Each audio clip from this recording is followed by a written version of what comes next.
Shabbat Shalom à mes amis. Cette semaine, la paracha de Korach. Vous savez, Korach, c'était une personne qui est venue, il est venu vers Moshe Rabbeinu. Il lui a dit, Kulanu Kedoshim, on est tous saints.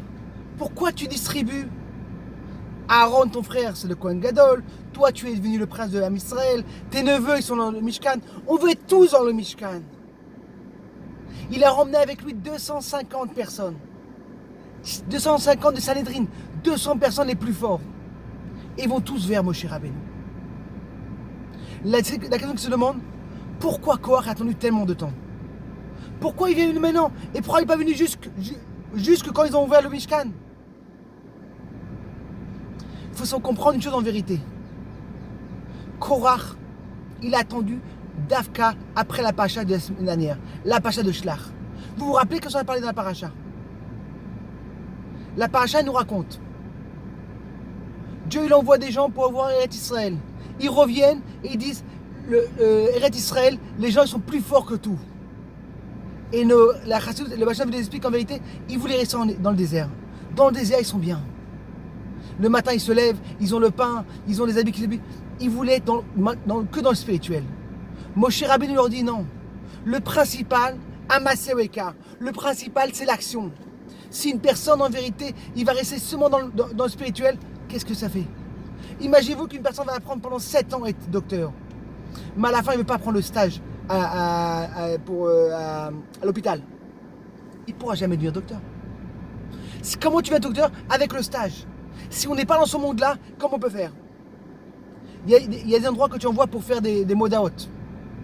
Pour la piste, pour faire un journal. Imaginez-vous qu'un journal entier, avec toutes les images, ils sont en noir et blanc.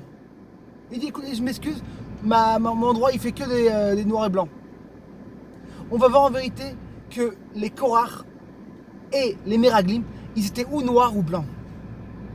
Les Meraglim, ils voulaient rester dans le désert. Ils voulaient être quoi dans le monde spirituel. Moshe Rabbeinu a dit non. Amassé Aïkar, le principal c'est l'action. Si tu restes quoi? Ils étaient extrémistes. Korach, il dit mais si c'est l'action, c'est le principal. On est tous la même chose. Il n'y a pas de différence entre Moshe Rabbeinu qui met Tfilin et les autres qui mettent Tfilin. On est tous la même chose. Et là en vérité, la paracha apprend un message qui est magnifique. C'est vrai que l'action elle est principale. Le Massé Aïkar. Mais qu'est-ce qu'on a dit? Nassé Venishma. On va faire et on va comprendre. Combien de fois les gens ils viennent nous voir? Qu'est-ce qui se passe avec mon fils? Il ne veut pas dans Torah Mitzvot. Je l'emmène à la synagogue. Je l'ai mis Tfilin. Mais est-ce que tu l'as expliqué? C'est vrai que c'est important de mettre des Tfilin. Mais si une personne on le force, mets Tfilin, ça va tout partir. Quand une personne tu l'expliques, quand la personne elle a le kiff dans le Shabbat, le plaisir, une belle table de Shabbat, avec un plaisir, du bon manger, des bons chants, des bons divrei Torah, il ne pourra jamais partir.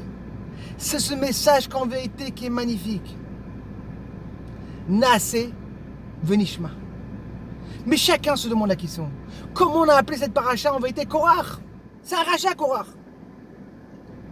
Et oui, c'est vrai que c'est un rachat. Même quand tu as un enfant, la Torah te dit, donne tous les noms que tu veux. Le Harizal dit, c'est quoi en vérité? C'est comme tu veux une névoie. Mais donne pas un nom d'un rachat. Et là, qu'est-ce qui se passe? On donne une paracha, un nom d'un rachat. Comment c'est possible? Eh oui, mes amis. En vérité, c'est vrai que Korach, c'est un rachat. Mais il avait un truc qui était bien. Pourquoi il voulait? Il voulait pas avoir une belle voiture, il était très riche. Il voulait pas avoir du kavod. Il voulait que tout le monde soit kadosh. Il voulait Kohen Gadol. Le pur de pur. Sa pensée, elle était très très bien. C'est quoi le problème? La façon comment il a fait. Oui, mes amis. Combien de fois on a des bonnes choses à faire? Mais comment la faire? Si une personne y fait d'une façon mauvaise, tout est mauvais. De partir contre le tzaddik. Ce Shabbat, on va rentrer à Gimel Tammuz. Le jour le plus dur. Venez voir c'est quoi le rabbi Dubavitch. Le rabbi, en vérité, il nous a appris l'amour de chaque juif. Chaque juif, comment on peut aimer chaque juif? Il trouvait sur chaque juif une façon comment lui sortir de lui le bon de la personne. Il dit que chaque juif c'est bon. Il y a cette histoire qu'une fois une personne il va du rabbi ses parents ont dit, écoute-moi, mon fils, il veut me marier avec une Goya. Le rabbi dit, emmène-les-moi. Le fils ne voulait pas venir. À la fin, le fils, il est arrivé chez le rabbi. Le rabbi il a dit, écoute-moi, je suis jaloux de toi. Quand tu as une grande nisayon, une grande épreuve, Dieu te donne une grande échelle. Cette échelle-là, tu l'as pas. Dieu te donne des grandes forces pour réussir. Bezrat Hashem, prends ces forces-là pour réussir. On a tous ces forces-là. Bezrat Hashem, le mérite du rabbi qui nous donne, qui mêle ta moue le jour qu'on a arrêté de voir le rabbi, qui donne cette force-là, et Bezrat Hashem, on dit, Dai! On met la Géoula, Bekar Mama, Shabbat Shalom, Sorot Tovat.